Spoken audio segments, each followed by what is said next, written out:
right, hello everybody. This is Rio Lane here coming to you from ALPS for this installment of kind of a mini In Brief episode that we are doing.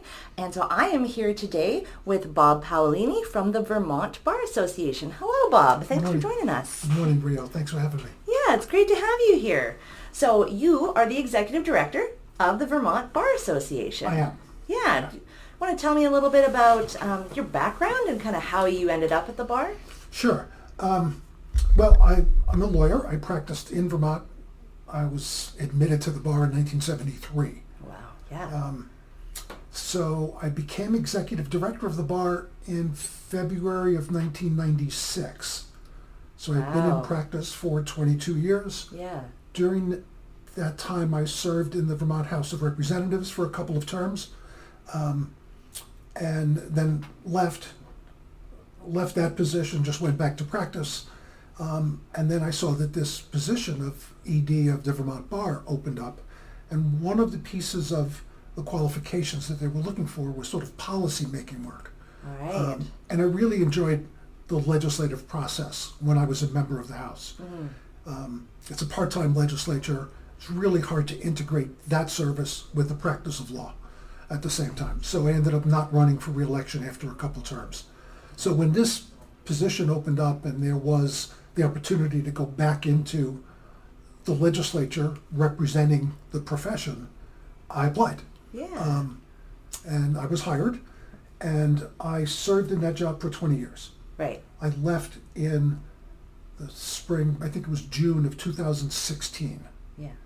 My successor, who I think you know, Terry Corsones, Yes. became executive director. At the beginning, she didn't have any legislative experience, and I worked sort of part-time with the bar, doing some of that work during our session and helping her get, acclimated to that kind of work, and then I stopped doing that. Yeah. And then 6 years later, she left to become Vermont State Court Administrator. Oh. So I was asked to come back on an interim basis. Yeah. 2 years ago this month, actually. Right. And after about 5 months in that position, the board asked me to stay on, Yeah. which I was happy to do. So Right. 20 years, 6 years away, now 2 years back. So that's how I got here. Yeah, well, that's fantastic. So 22 years kind of in total. That's, Yes. Yeah. Yeah. So you obviously really enjoy the bar and working with the bar. What's something that you really like about your work and kind of the Bar Association in general? We are a small bar, as you know. Yeah. Maybe we have about 2,300 members of our association. Right. So even though I have had a 6-year break, I still know most of those people. Yeah. Sure, there are a lot of new young lawyers, a lot of lawyers who have moved into Vermont that I don't know, but it's a small group, it's a close-knit group. Right. The staff of 6 people, half of whom I've hired, half I did not hire, are great. I love working with them, and I really like our board of managers, Yeah. who really has the welfare of our members at heart. They're really looking to help members improve their practices, improve their lives, and it's just great to work for them and try to represent them.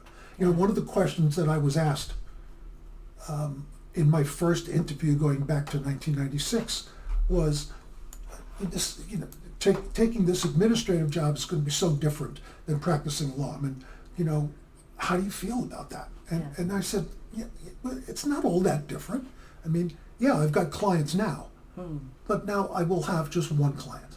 Right. And that's our profession. And that's worked out for me. Right. And I think for them too. Yeah, that's a really interesting way to think about it too.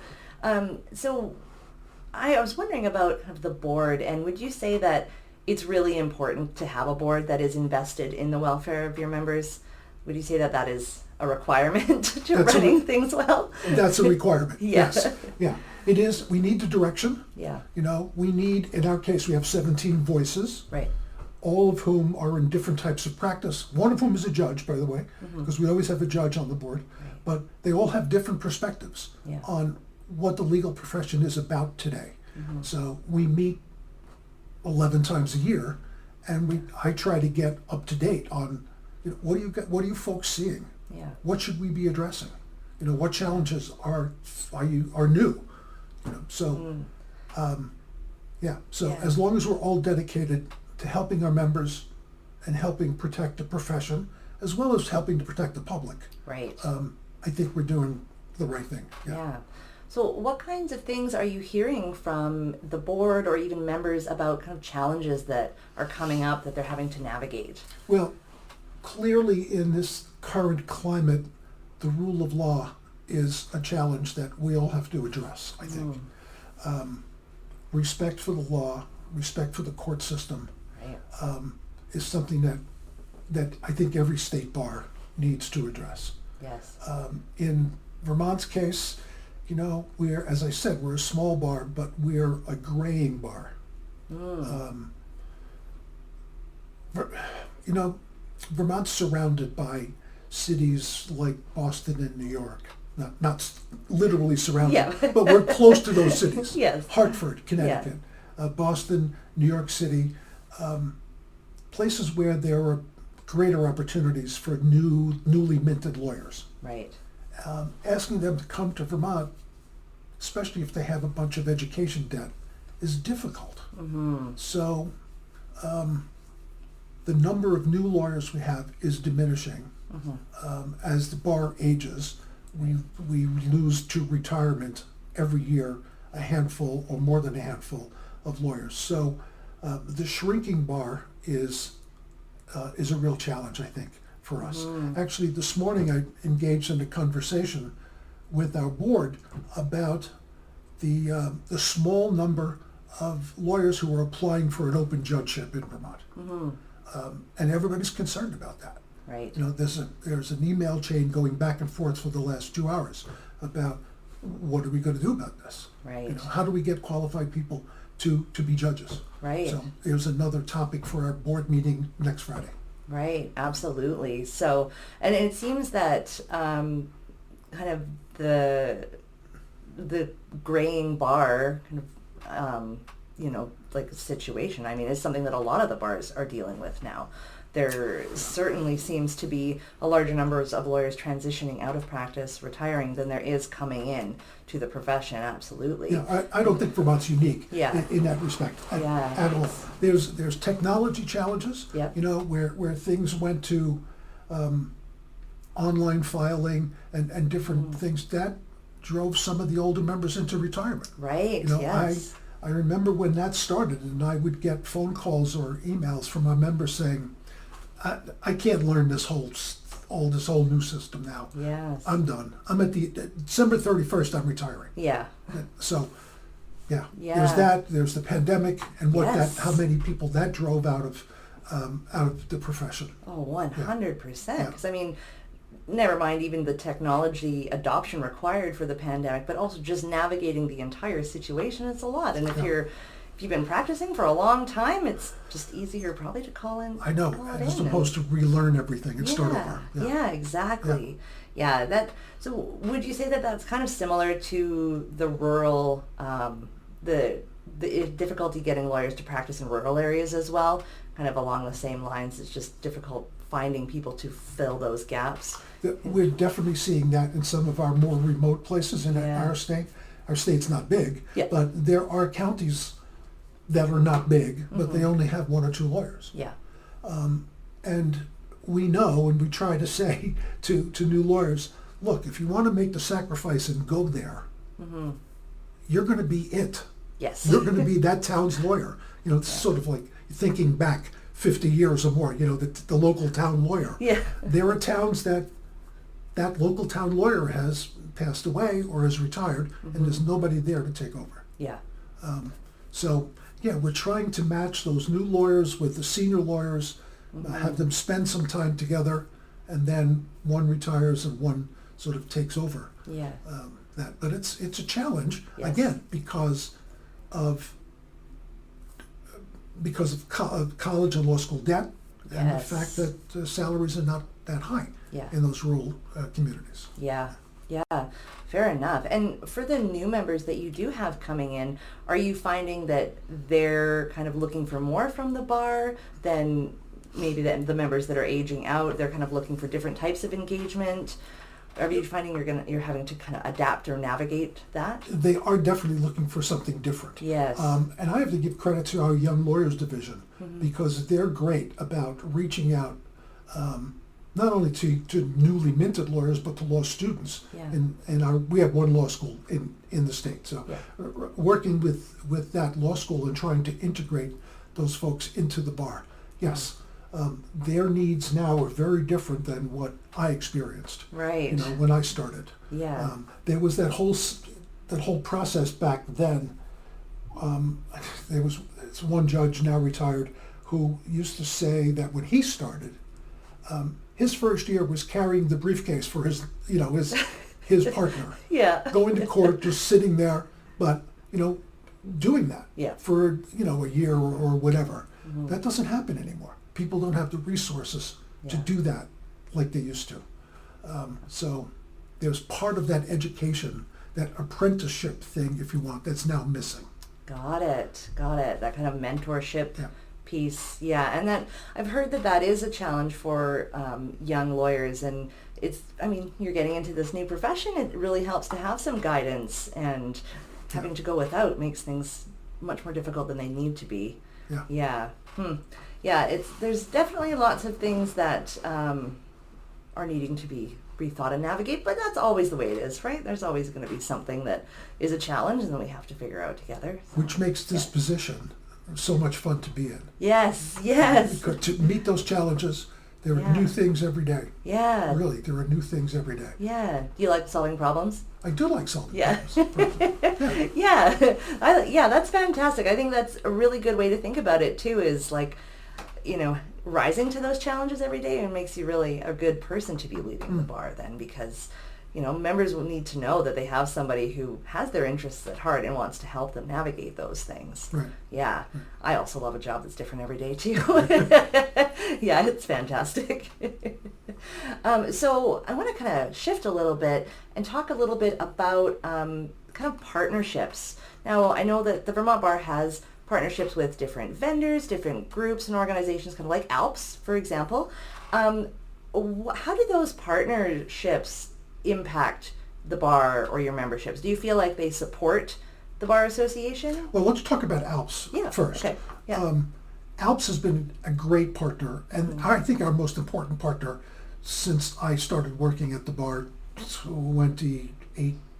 years, whatever it is, 1996. That's 28 years ago. This company has always reached out to the Vermont Bar Association and offered help, offered education, offered support. And frankly, even now, if I'm faced with an issue or a question, I call somebody at ALPS and say, have you seen this anywhere else? How did that state deal with it? Are there resources there that I can steal from them to help us deal with it? Right. It's been excellent. It's been an excellent rapport with this company. Wonderful. Oh, that's really fantastic, and obviously we want that to continue because it's important to us that we're able to support you. We have working relationships with other associations. I work closely in Vermont with the Vermont Bankers Association, with the Vermont Realtors Association, with the Teachers Union, in terms of public education and some of the legislative stuff that we need to do, that we need to support from these other groups that are affected. So we have lots of different partnerships. Yeah. But the relationship with ALPS is different. Yeah. Because they support educating the profession, protecting the profession, and making sure that we have what we need to have in order to not make mistakes. Right. Yeah. Yes. Oh, wonderful. I love to hear that. So I guess in a general sense, what types of things do you look for in other partners, kind of other strategic or vendor partners? Is it like a willingness to kind of offer that support, to collaborate? It's one thing to endorse a business or a service and tell our members, yeah, we've endorsed them, go contact them. Yeah. The difference between just doing that and working with a partner such as ALPS is that we do more than that, and ALPS does more than that. Yeah. ALPS comes to Vermont and runs classes for us. They provide us information that we probably wouldn't otherwise have. They've helped us with our new lawyers. We run an incubator program where we bring in lawyers who really want to go out on their own, sometimes right out of law school. Yeah. And ALPS has a program that helps them get their first year insurance. And we actually have this incubator program where we meet with these folks in terms of like staff conversations once a week for an hour and a half. And ALPS has appeared remotely at those meetings and answered questions about insurance. Yeah. And letters of engagement and just lots of little helpful hints. Yes. So Yes. I think we can't do that on our own. Yeah. We don't have that expertise. Yeah. We're a small group of 7 Yeah. employees at our office. But yeah, ALPS really has filled in with the needs that we really probably couldn't meet us in any other way. Oh, that's fantastic. That makes me really happy to hear that. And no pressure, because we're at the ALPS office or anything. Right. But oh, that's fantastic. Oh, well, yeah, I'm really, really happy to hear that. So I guess we'll have just a couple more minutes and we'll wrap things up. But what do you see kind of on the horizon for the bar?